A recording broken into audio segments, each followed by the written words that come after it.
صحیح بخاری حدیث نمبر 91۔ ایک شخص عمیر یا بلال نے رسول اللہ صلی اللہ علیہ وسلم سے پڑی ہوئی چیز کے بارے میں دریافت کیا۔ آپ نے فرمایا اس کی بندھن پہچان لے، یا فرمایا کہ اس کا برتن اور تھیلی کو پہچان لے، پھر 1 سال تک اس کی شناخت کا اعلان کراؤ، پھر اس کا مالک نہ ملے تو اس سے فائدہ اٹھاؤ، اور اگر اس کا مالک آ جائے تو اسے سونپ دو۔ اس نے پوچھا کہ اچھا گمشدہ اونٹ کے بارے میں کیا حکم ہے؟ آپ کو اس قدر غصہ آ گیا کہ رخسار مبارک سرخ ہو گئے، یا راوی نے یہ کہا کہ آپ کا چہرہ سرخ ہو گیا۔ یہ سن کر آپ صلی اللہ علیہ وسلم نے فرمایا تجھے اونٹ سے کیا واسطہ؟ اس کے ساتھ خود اس کی مشک ہے اور اس کے پاؤں کے سم ہیں، وہ خود پانی پر پہنچے گا اور خود پی لے گا اور خود درخت پر چرے گا، لہٰذا اسے چھوڑ دو یہاں تک کہ اس کا مالک مل جائے۔ اس نے کہا کہ اچھا گمشدہ بکری کے بارے میں کیا ارشاد ہے؟ آپ نے فرمایا وہ تیری ہے یا تیرے بھائی کی، ورنہ بھیڑیے کی غذا ہے۔ صحیح بخاری حدیث نمبر 92۔ رسول اللہ صلی اللہ علیہ وسلم سے کچھ باتیں دریافت کی گئیں کہ آپ کو برا معلوم ہوا، اور جب اس قسم کے سوالات کی آپ صلی اللہ علیہ وسلم پر بہت زیادتی کی گئی تو آپ کو غصہ آ گیا۔ پھر آپ نے لوگوں سے فرمایا اچھا اب مجھ سے جو چاہو پوچھو۔ تو ایک شخص نے دریافت کیا کہ میرا باپ کون ہے؟ آپ نے فرمایا تیرا باپ حذافہ ہے۔ پھر دوسرا آدمی کھڑا ہوا اور اس نے پوچھا کہ یا رسول اللہ میرا باپ کون ہے؟ آپ نے فرمایا کہ تیرا باپ سالم شیبہ کا آزاد کردہ غلام ہے۔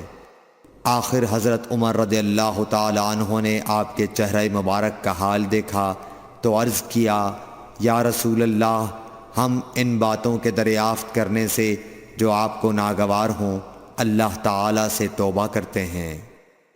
صحیح بخاری حدیث نمبر 93۔ ایک دن رسول اللہ صلی اللہ علیہ وسلم گھر سے نکلے تو عبداللہ بن حذافہ کھڑے ہو کر پوچھنے لگے کہ حضور میرا باپ کون ہے؟ آپ نے فرمایا حذافہ۔ پھر آپ نے بار بار فرمایا کہ مجھ سے پوچھو۔ تو حضرت عمر رضی اللہ عنہ نے دو زانو ہو کر عرض کیا کہ ہم اللہ کے رب ہونے پر، اسلام کے دین ہونے اور محمد صلی اللہ علیہ وسلم کے نبی ہونے پر راضی ہیں، اور یہ جملہ 3 مرتبہ دہرایا۔ پھر یہ سن کر رسول اللہ صلی اللہ علیہ وسلم خاموش ہو گئے۔ صحیح بخاری حدیث نمبر 94۔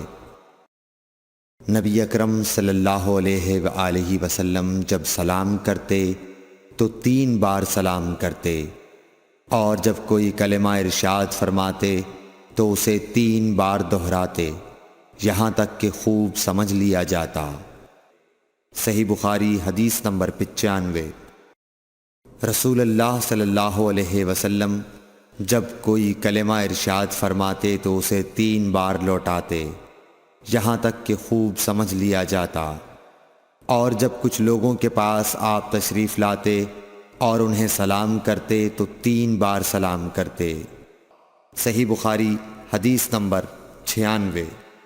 عبداللہ بن عمر رضی اللہ عنہ کہتے ہیں کہ ایک سفر میں رسول اللہ صلی اللہ علیہ وسلم ہم سے پیچھے رہ گئے، پھر آپ ہمارے قریب پہنچے تو عصر کی نماز کا وقت ہو چکا تھا یا تنگ ہو گیا تھا، اور ہم وضو کر رہے تھے۔ ہم اپنے پیروں پر پانی کا ہاتھ پھیرنے لگے تو آپ نے بلند آواز سے فرمایا کہ آگ کے عذاب سے ان ایڑیوں کی جو خشک رہ جائیں خرابی ہے۔ یہ 2 مرتبہ فرمایا یا 3 مرتبہ۔ صحیح بخاری حدیث نمبر 97۔ رسول اللہ صلی اللہ علیہ وسلم نے فرمایا کہ 3 شخص ہیں جن کے لیے دگنا اجر ہے، ایک وہ جو اہل کتاب سے ہو اور اپنے نبی پر اور محمد صلی اللہ علیہ وسلم پر ایمان لائے، دوسرے وہ غلام جو اپنے آقا اور اللہ دونوں کا حق ادا کرے، اور تیسرے وہ آدمی جس کے پاس کوئی لونڈی ہو جس سے شباشی کرتا ہے اور اس کو تربیت دے تو اچھی تربیت دے، تعلیم دے تو عمدہ دے، پھر اسے آزاد کر کے اس سے نکاح کر لے تو اس کے لیے دگنا اجر ہے۔ صحیح بخاری حدیث نمبر 98۔ نبی صلی اللہ علیہ وسلم ایک مرتبہ عید کے موقع پر مردوں کی صفوں میں سے نکلے اور آپ کے ساتھ بلال رضی اللہ تعالی عنہ تھے۔ آپ کو خیال ہوا عورتوں کو خطبہ اچھی طرح نہیں سنائی دیا، تو آپ نے انہیں علیحدہ نصیحت فرمائی اور صدقے کا حکم دیا۔ یہ واز سن کر کوئی عورت بالی اور کوئی عورت انگوٹھی ڈالنے لگی، اور بلال رضی اللہ تعالیٰ عنہ اپنے کپڑے کے دامن میں یہ چیزیں لینے لگے۔ صحیح بخاری حدیث نمبر 99۔ حضرت ابو ہریرہ رضی اللہ تعالیٰ عنہ نے عرض کیا، یا رسول اللہ، قیامت کے دن آپ کی شفاعت سے سب سے زیادہ سعادت کسے ملے گی؟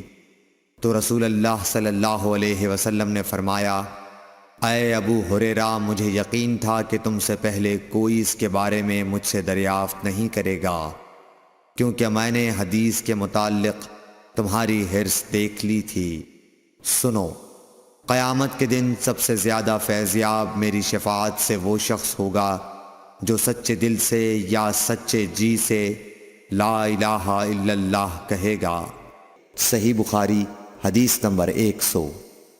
رسول اللہ صلی اللہ علیہ وآلہ وسلم نے فرمایا کہ اللہ علم کو اس طرح نہیں اٹھا لے گا کہ اس کو بندوں سے چھین لے، بلکہ وہ پختہ کار علماء کو موت دے کر علم اٹھائے گا، حتیٰ کہ جب کوئی عالم باقی نہیں رہے گا تو لوگ جاہلوں کو سردار بنا لیں گے، ان سے سوالات کیے جائیں گے اور وہ بغیر علم کے جواب دیں گے، اس لیے خود بھی گمراہ ہوں گے اور لوگوں کو بھی گمراہ کریں گے۔